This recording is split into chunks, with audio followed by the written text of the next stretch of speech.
Welcome back to another Out of the Park 24 Tigers video.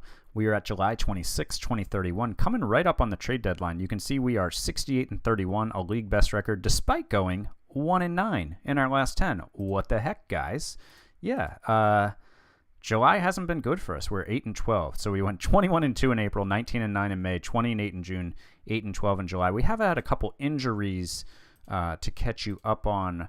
Riley Green has been out since June 26 with back spasms. He wasn't having a great year, but hopefully his back gets it together and he'll be back.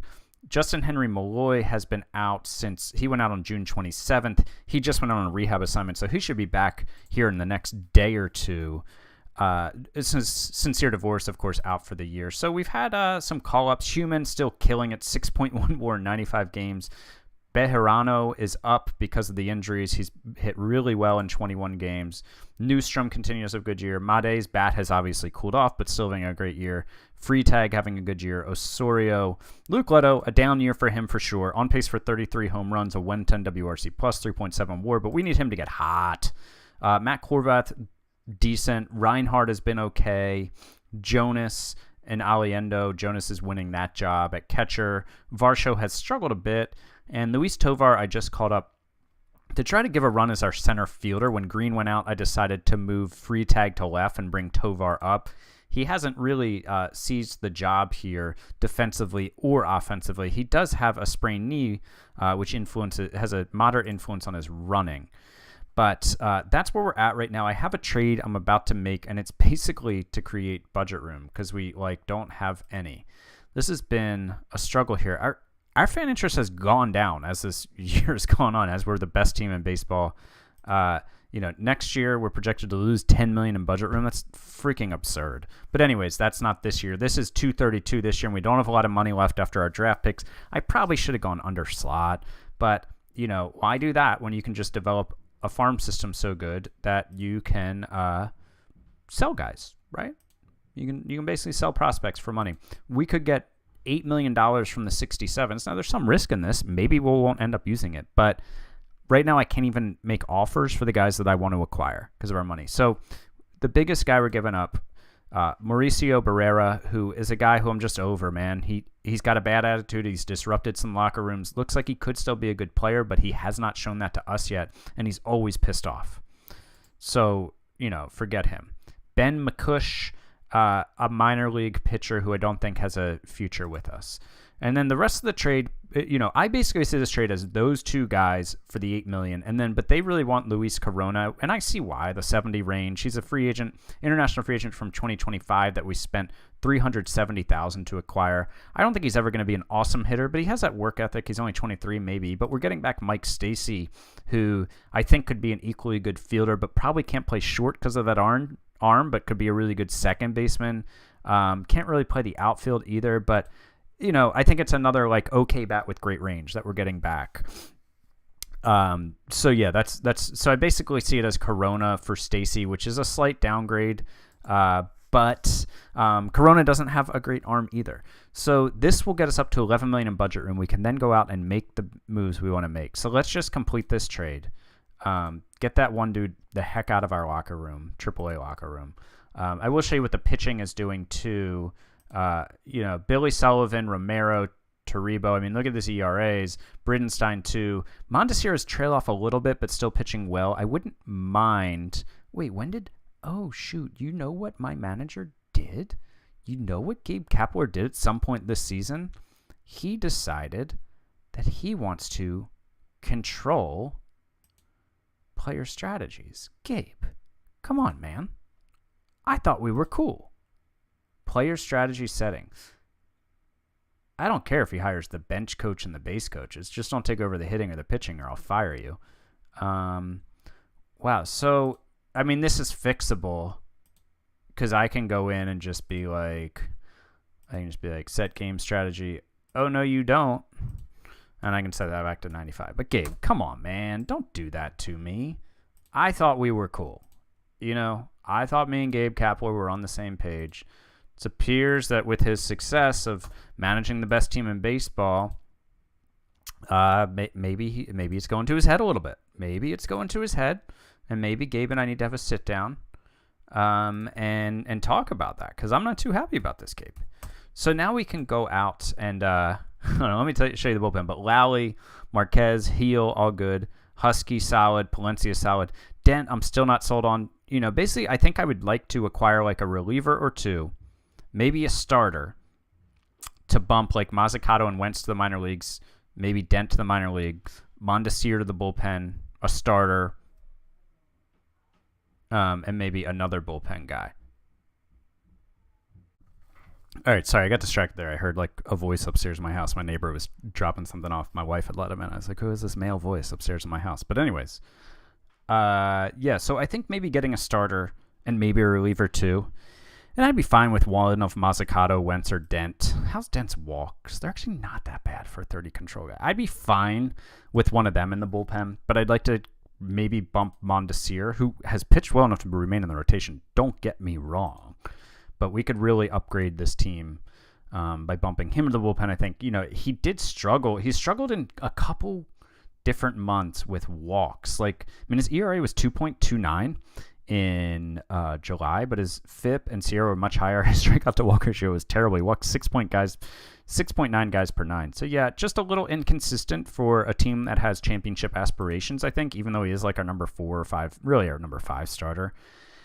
I also think we could acquire a center fielder. I don't know that I want to entrust it to any of the guys that are down there.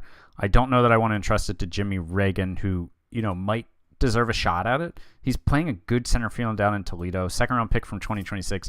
I should probably find a way to get him on this team, but I'm not sure I want him to be, like, plan A. So who should be plan A, right? Let's look at the player list. And if we go to fielding ratings, let's not include free agents or minor leaguers.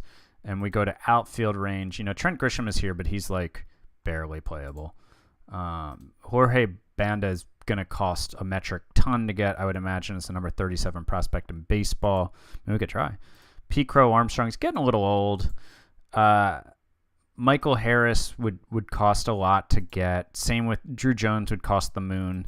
This guy I'm not familiar with. Simone Juan is making the minimum. I guess what I'm hinting at is here, I might just get like a glove first center fielder, like a Parker Meadows. What's Parker doing? See, he's 31. That's a little concerning. Bat is bad. Glove is good. Under contract for 2 more seasons after this one at 9.5. Who's this guy? Oh, they're not trading him. This guy is having a really good year. Is he a really good center fielder for his career? I mean, he's like fine. He's never put up like double-digit zone ratings. It's kind of what I'm looking for. I'm looking for a monster out there. Just go shag every fly ball in sight. How about this guy? He hasn't played a lot of games at each level. I mean, 6 in 44 games, 4.8 in 28. Yeah, I mean, this guy's pretty good. So far this year, he's been decent in center field for the Yankees. I don't know if they're giving him up, a former first-round pick. Who's this guy?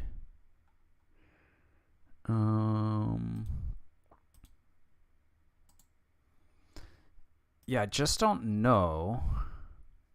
There's like a stud out there that would be available for like a reasonable price. Number 1 prospect in baseball, Andy Linton. And imagine if we traded for Banda. What's his fielding? It's not incredible. What's he done in center field in his career? Yeah, I mean, these are short stints, so to put up a 5.1 in 71 games is pretty good. Imagine when we brought this guy in to play center field for us. I don't know. Should we just think about it for a second? Just make an obscenely good offer. Make an obscene offer. Like Nate Bemis, let's start with him. He's our highest rated prospect, not our highest ranked though. Brennan Bristow is tearing it up everywhere he's hitting, but he's a first base lefty only bat. I don't know that he's a superstar. So let's throw him in. I don't expect them to even come close to accepting a deal here. Serrano is having a breakout year, and he's improving. And then we could throw in Boston Kellner's having a heck of a year down in AAA. Let's throw him in too.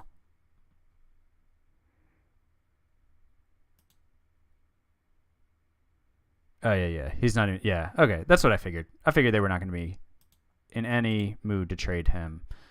I don't know if there's a 70 range guy out here for us that makes sense, which is annoying and frustrating for sure. Like, the Yankees have any... I don't know. I just don't know that these guys are going to be that much better than Jimmy Reagan, which is annoying. So let's look at pitching for a minute. Let's look at the trade block for starting pitchers. And let's look at them let's look at pitching ratings to start. So starters. Oh, Matt Brash is starting this year. Good for him. To mixed success, I should say. He's with the Blue Jays. Well, it's a tradition to make a trade with the Blue Jays. I mean, Brash we could get him back and have him back in our bullpen again. He could be one of the bullpen arms we acquire. Oh, Brant Herter's out here. He's down in AAA. He's not having a good year. Here's Ryan. I'm sure you Dodger fans know how to say this prospect in real life's name. Oh, he's been good for a couple of years now. Let's make an offer here. He's a free agent after next year. Let's just like how seriously is he on the block? Would you just trade him for like one decent prospect?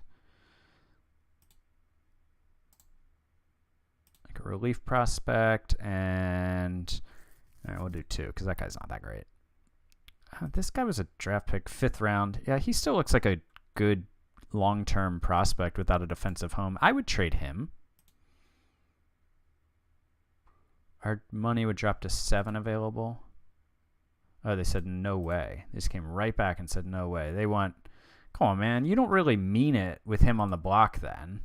You're not actually looking to trade him if you want, like, that serious of a player back. Like, get out of here.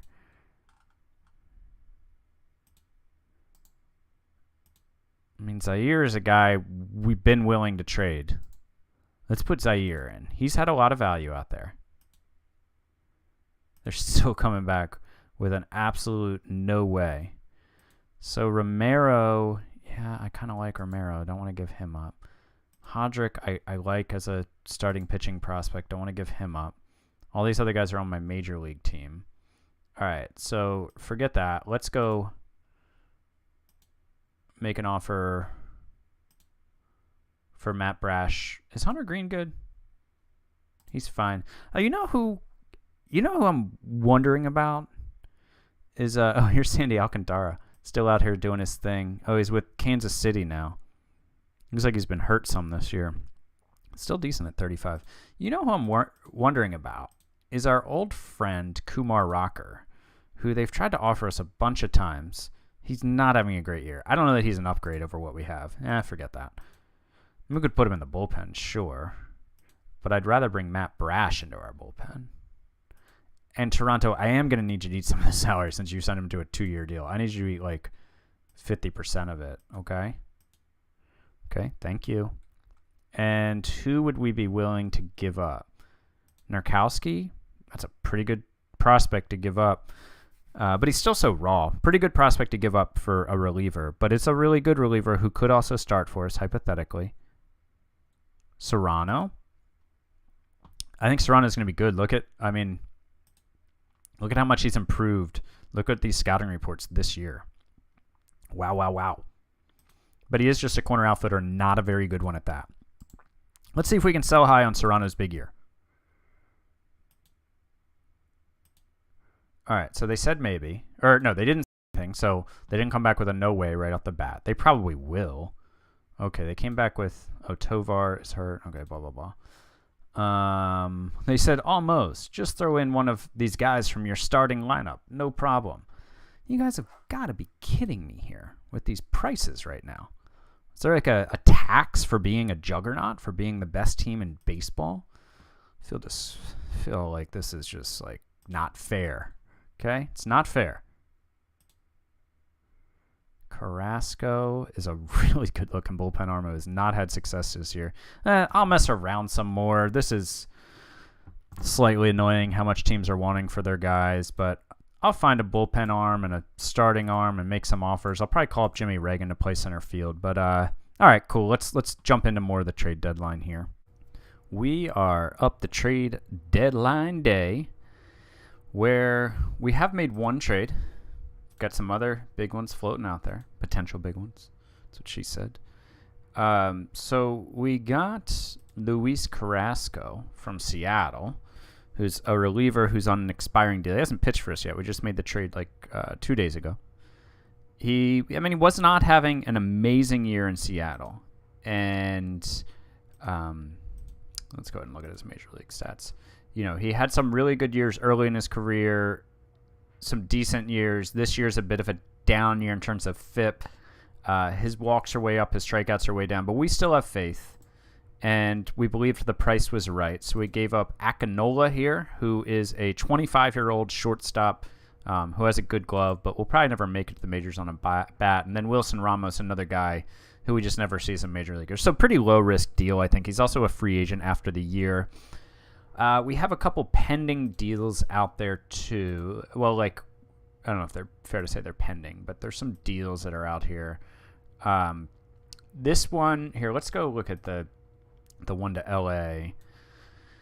So LA has Tanner Hall, who we're interested in. He's under contract for reasonable prices for the next few years into his early 30s. He's been a 2-time All-Star. You can see he's had some really good years the last 2 years. Was it 29 and 30 he made the team? No, 27 and 29. Got it. And so far this year he's been good. 3.46 ERA. FIP right around the same. He had a strained forearm, not the best, but I think this is a really good starting pitcher who's under team control for 3 more years after this one. So obviously the price is steep. I think what the deal would be if we wanted to make it is Zarate, who is a really decent looking minor leaguer who I don't think is going to be a star. And Reedus, who we've talked about before, another pretty decent minor leaguer who, I think is going to be a solid major leaguer, possibly, if he ever gets his act together and hits. He hasn't been able to achieve that yet, according to what the scouting thinks he can do. And then Brendan Briscoe is just ripping up the minor leagues. This is our 4th-round pick from 2030. He's only in Double-A right now, doesn't have a defensive home. I wouldn't mind trying to take Briscoe out of the deal. I did then also propose a trade for just Reedus to Seattle for Kempner. Let me show you Kempner this way. So we go out to Seattle here, and Kempner's their number 5, which is surprising to me. He's a free agent after the year, and he looks like a good pitcher. He never really has been great, but I don't know. Bring him to Detroit and see what we can do. So that's one deal I have out there. I suppose I could always look at these better pitchers, but they're not going to give him up. Their 1st-round pick from 2028. What's this guy's deal? International free agent signing in 2024. Wow, and now they're not going to go up a 25-year-old.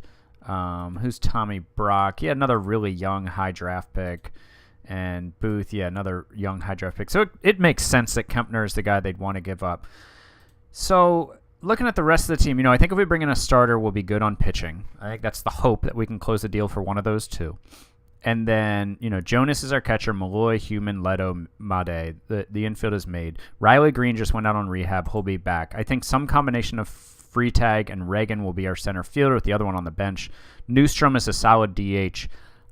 Right field, I think that leaves us, Freitag or Reagan, Bejarano, Horvath or Osorio.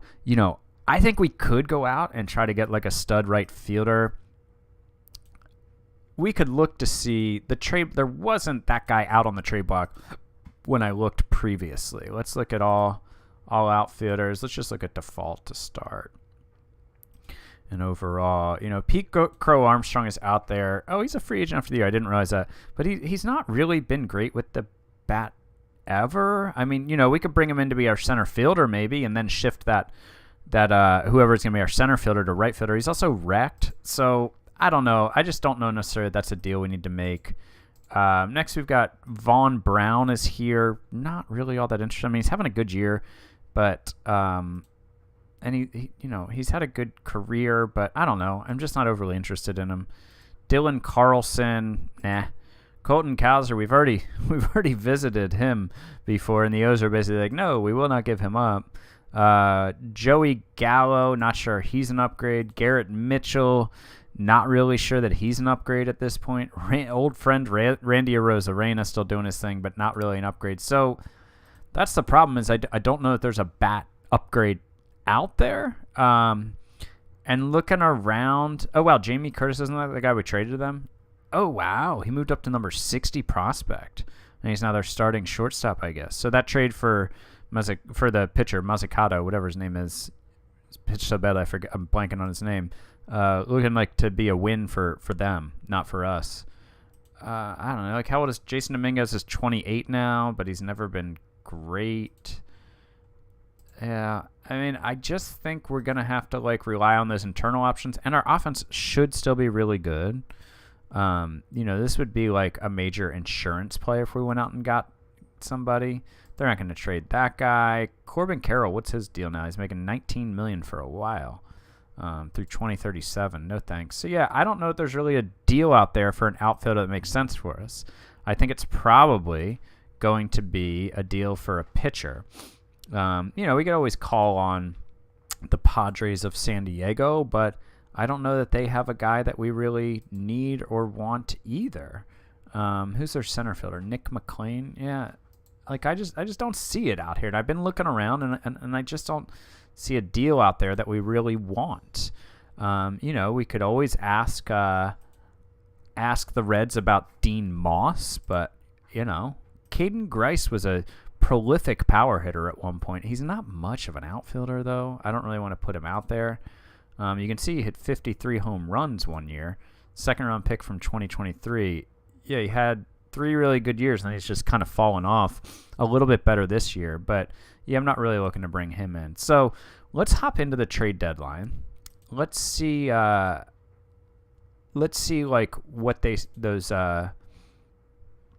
what comes of these deals. So they said almost. This is Reedus for Kempner, which I think I prefer, to be honest. Are any of these guys nobodies? Okay. So it's looking like they're wanting just a small piece back, and then we can complete that deal. And I think I prefer Kempner to the guy from the Angels. More flexibility at the payroll moving forward. Sure, he hasn't been great, and the cost is also lower. Just trying to decide which 24-year-old. That's probably the guy we'll trade. Yeah, 12th round pick from 2028. 23-year-old catcher. Is he a good catcher? Yeah, we'll keep that decent catcher in our system. So let's throw this guy in. Juan Aguirre. He says no way in a million years they accept this offer. Well, joke's on you. Yeah, Zaire Reedus, decent looking prospect, but we're getting back a guy who can slide into a rotation, which then, of course, makes our bullpen better. Our 26-man might get tricky here. I'll show you. There's not really a lot of guys to option. We might have to DFA somebody decent. So let's complete that trade. And then let's go to our organization. What's our 40-man at? We're at 39, so we can put Kempner right on the 40-man. But, oops. Sorry, I was not trying to put you on the IL. Sorry, bro. I was trying to put you on the 40-man. So we already had to send Daryl Dent down, who was pitching pretty well because he had options. Mazzucato does not have options, and Wentz does, but he's refusing an assignment. So, honestly, I have more faith in Mazzucato than Wentz, but we're going to have to eat a lot of salary on Wentz if, he doesn't accept if he doesn't accept an assignment to the minors. I don't think there's any way, anybody's going to take him on at this point, but we could try. Yeah, no. What if I was I'll take 100% of his salary? Is anybody yeah, sign us up? No. Oh, wait, that's just starting pitcher. Let's look at all of them. Yeah. So I think we might have to like DFA Ryan Wentz here, which is he hasn't been a bad pitcher for us. But negative WAR, barely positive R-WAR. Second time in 3 seasons he's been bad. We're going to have to eat some money here, but not the end of the world. So we're going to DFA him. And then we'll bring in Kempner. And we'll put Mondesir in the bullpen. Kempner into the rotation. And we'll tell Gabe Kapler, sorry, buddy, you're not going to control his pitch count. Let's keep his pitch count a little low. Try to get his performance up more to where our scouts think it should be, maybe. So then I think Mondesir becomes a really good long reliever, by the way. Long reliever, and we'll let him do middle relief too. This guy can go to middle relief and setup. Yeah, I think our bullpen is pretty well stacked now. Marquez, maybe we need to switch with Husky. Maybe we're a little weak on the left side. Certainly by ERA, that would suggest that we don't have a lefty starter. But, we've got Kim down here. We've got John Lash, who is just dominating AAA. Like, I kind of want to DFA Mazzucato and call him up, but I'm not going to do it. But if somebody gets hurt, Lash is our guy who comes up. If Husky struggles, we could always send him down, but I don't see that happening. But, I think that's the big trade we were going to make. I think we could still get in the market for like a Matt Brash or something, but then who are we optioning, right? Like Husky, like he's been good. I don't really want to DFA Mazzucato, so I'm not so sure about that. And on the offense side of things, I think we're honestly good. I could see trading for a center fielder, but there's not really one out there that I want. So I think it's going to be a Reagan free tag team here. And Green will be back soon. And Bejarano keeps hitting. Bejarano keeps on hitting. So we'll let him keep on hitting. We'll let, I think the center field and right field jobs play themselves out. I think Horvath, Osorio, Bejarano are all options. I don't know who's going to get sent down when Green's ready in a few days. Somebody good, because, I don't think I'm going to get rid of Varsho. He's too good defensively. He's a good lefty bat. But yeah, he's not playing a ton. So let's skip ahead. I don't know here that we're going to... Oh, I received a trade proposal.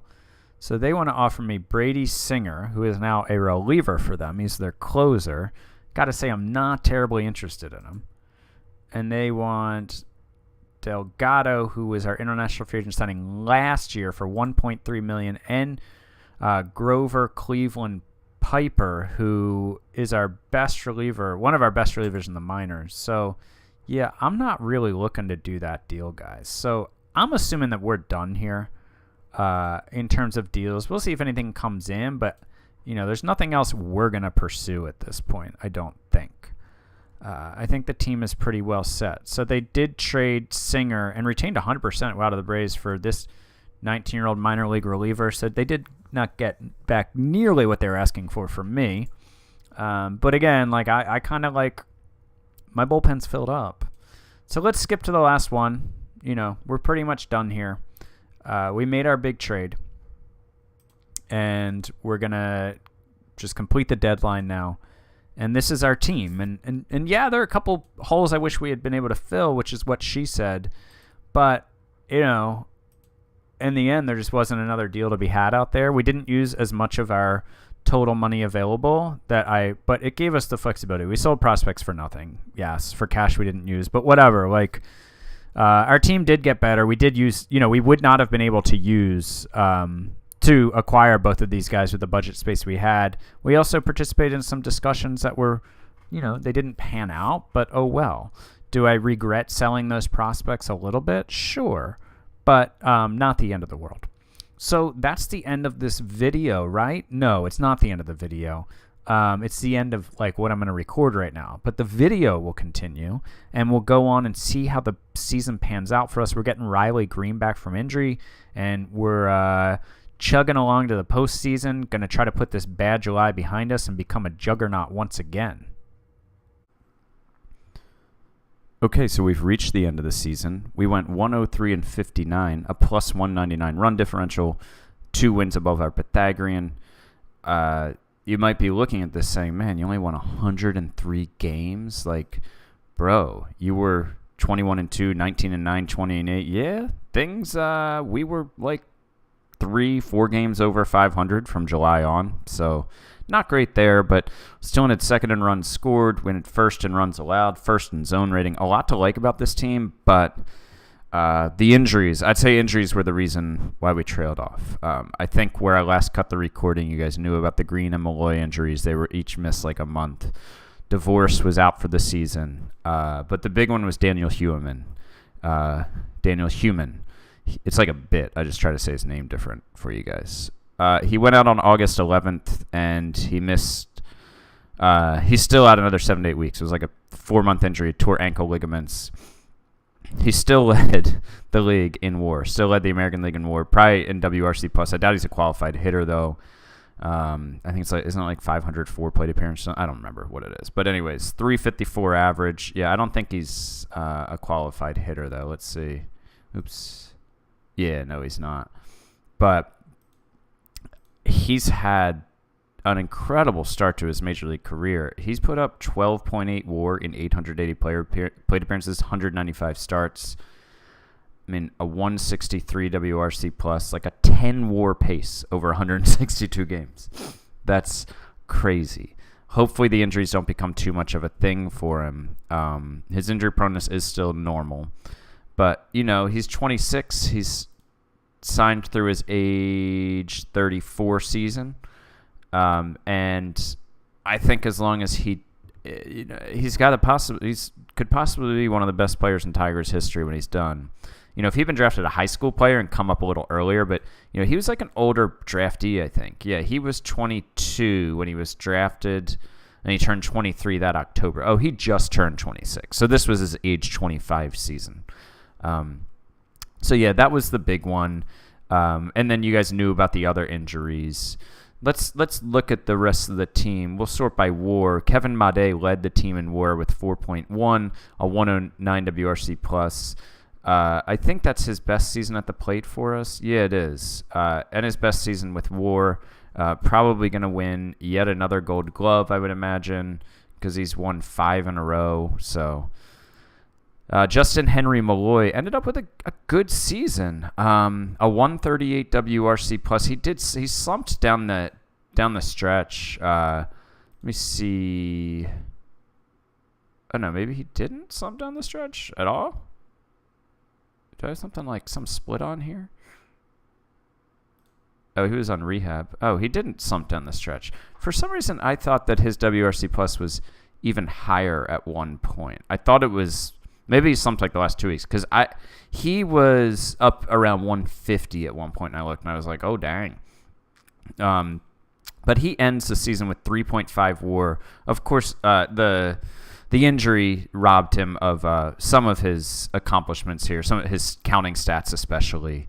But he didn't lead the league in anything this season, but it was his lowest plate appearance total other than his rookie season when he came up kind of midway through the year. But a solid season for him, a short one, but a solid one. Luke Leto ended up with 3.4 WAR, just a 109 WRC plus, and just 32 home runs. So I'd say that's another pretty big story here in terms of maybe why we didn't have the seasons that we've had. A pretty big drop-off from Leto this year.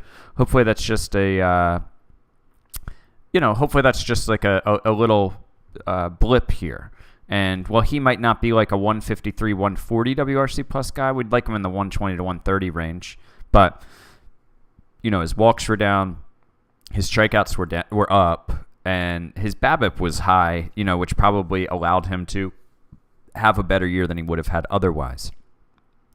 But you can see, if we just go by WRC plus, like, you know, not a lot of guys jumping off the page here for you, but a few.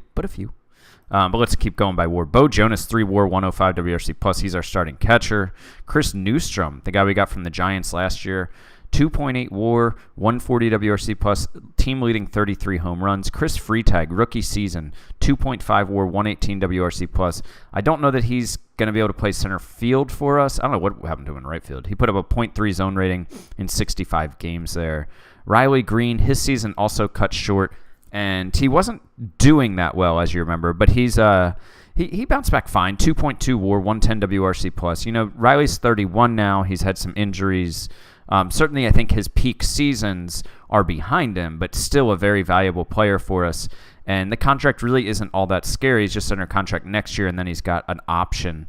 I would say he's going to have to bounce back and be healthy for an extended period for us to pick up that option at this point. But we'll see. That's not something we're getting into now. Matt Horvath, league average season form, that's fine. Baharano, the international free agent from 2025, a top 100 prospect. He came up with the injuries and proved himself. A 111 WRC plus, 1.5 WAR. Oh, I think Kevin Made missed some time too. Yeah, only one. He was another guy who was hurt. He missed, 4 weeks. So I think it was closer to 4 weeks that he missed. But so he went out 2 days after Human went out. So they basically missed most of the rest of the season from there. Jimmy Reagan, his rookie season. Well, actually, I guess I don't know if does that qualify. Probably. I think it's like 130 plate appearances. You're qualified as a rookie. 162 plate appearances, a 103 WRC plus. In the field, he played center and put up a .3 zone rating. So, yeah, I don't know, but he seems like a decent player. We did call up Tovar for some center field fielding, 84 WRC plus. He played 30 games in center for us, but his zone rating is actually negative, which is weird. I think he's probably actually going to be off the postseason roster. You know how the computer makes your postseason roster for you when you get there, and then you can edit it. For Dalton Varsho, although, actually, now I'm saying that Varsho had a worse year, was not good against righties. So, you know what? Actually, I'm going to leave Tovar in as our lefty dude there. I guess I could always... Did I highlight Galarza? I don't think I did. Galarza, second-round pick, 2027. He came up with all those injuries and ended up forcing his way onto the team. He stayed here, 117 WRC plus... 1.1 WAR. He looks like a player moving forward. He fielded really well for us at both shortstop and second. So looking forward to seeing more from him. Aliendo just was really, really, really bad. He wasn't that bad all season long, but then you can see April is awesome. April and May is horrendous. July, bad. August, horrendous. September, not bad. And then October is just 3 games. So that's the hitting side of things. Pitching, let's just sort by WAR. Billy Sullivan, 6.1 WAR, 2.84 ERA, and 171 innings. Steve Bridenstine, our first-round pick from just 2029, 4.7 WAR, 5.1 R WAR in 155 innings, 2.79 ERA, fit right around there. Strikeouts weren't too high, but he kept the ball in the yard. He didn't walk people. Francisco Romero taking another step forward as a pivotal piece of this rotation with 3.6 WAR. Noe Toribio, congrats to our R&D department. We got some guys in there. Shout out to Chuck for identifying Noe for us. And 3.5 WAR, 4.5 R WAR, 3.25 ERA. BABIP led the league, but I think Noe Toribio proved himself, and he's got another league minimum deal next year, so we're into it. Mondesir flexed back and forth between the rotation and the bullpen, but in the end put up 2.3 WAR in 127 innings. David Lally had a real rough stretch. Let's look at his. Wow, he led the league in a lot of stuff. Why is his career games red? I don't understand that. I don't know what's going on. Anyways, if you look at his ERA, 8.10 in 23 innings in September. Really rough. His walks were high. His home runs were high. If you look at his game log here, just go by the runs. Here's where September starts rough, and then okay, and then rough. So still ended up with a good year overall, but he was dominant through August and then kind of fell off. William Kempner was pretty much exactly league average for us in 12 starts. We were hoping for a little bit more, but, Palencia ended up being solid. Marquez was fine. ERA was right about league average. Mazzucato, a disappointment, but he's here. He's actually not going to be on the roster. For some reason, they kept another lefty off. Eric Eustace finally made the team, finally got some major league action towards the end. 7th-round pick from 2027. Did not give up a run in 8 innings of work. Luis Carrasco is the guy we got from Seattle, and he was pretty bad. A 4.87 ERA, 7 FIP, 4.4 Sierra. Honestly, I might leave him off the roster and put I'm going to do that actually. So here's the playoff roster. So I'm actually going to take that dude off. Where'd he go? Carrasco, there he is. I'm going to take him off. We're going to put Varsho on, even though I had a bad year. Just have another lefty bat. And then we're also going to put Jordan Husky had a solid year, 53 innings. This is our 6th-round pick from 2026. Put up a 3.74 ERA. His second straight year of being, a mid-threes ERA guy for us out of the bullpen. We need to pull somebody else off. Who was the other? Oh, Mazzucato is going to come off. And Husky will go on. Put a middle relief. Long relief. Cool. Let me try something here. This is versus righties. So, I kind of don't want you there. We want Tovar. And we want Varsho. And then against lefties, Newstrom and Horvath are fine. Galarza. Cool. All right, so where does that leave us with the league? Well, hey, actually, let's see who led the league in WAR. 7.6 WAR. That's right, Daniel Human. Then Witt, Rutschman, Thompson, that stud out in Oakland, Taylor, Corona in Baltimore, Gillen. Ruzick is not a name I remember from this sim. International free agent signing 2026. How much did they spend on him? $1.1 million. Nice job, guys. Nice job there. Let's look at pitching leaders for WAR. Jerry Lester. Oh, look, we've got 2 of the top 6 in ERA. Zach Wolf led the league in WAR. We've got 2 guys here. Imagine if Bridenstine had been a starter the whole year. Zach Wolf was the 15th overall pick in 2028, and he's already a 2-time All-Star. Did you guys sign him yet? No, he's about to make $9 million in his first year of arbitration. So playoffs. Let's look at the standings here. What's it going to look like for us? The Guardians were the top wild card team, so we're not going to play them. We do reseed, but it's Phillies, Brewers, Cubs, Guardians. Got the Tigers and the Red Sox. The Red Sox swept us 3 times this season. I don't really want to play them. Over here, we've got the Braves and the Astros, Diamondbacks, Rockies, Padres, Astros. So that's the end of the regular season. We'll be back with the postseason. I do, I'll say this at the beginning of the next video too, in case you guys don't always stick around to the end. But I have decided over the last day or so that this will be my last season with the Tigers. This won't end the sim right here. What I'm going to do is I'm going to go through the off season. The off season is like my favorite part, anyways. So I'm going to take them through the off season. Then when the preseason begins for 2032, I'm going to hand the reins over to somebody else. I haven't exactly decided what I'm going to do. If I'm going to I'm just going to take a break from playing, basically. It takes a lot. It has been all my free time the past 2 months, most evenings playing the game. So I'm just going to take a break. This is going to be the end of recording. I'm not sure what I'll do in terms of I might continue playing and then just update you guys with a 10 years down the line video or something. But we'll get into all that. I just want you to have a couple videos warning. So we'll have the postseason one next and then an off-season video. And then I'm going to ride into the sunset. But thanks for watching. Talk to you guys in the next video. Bye.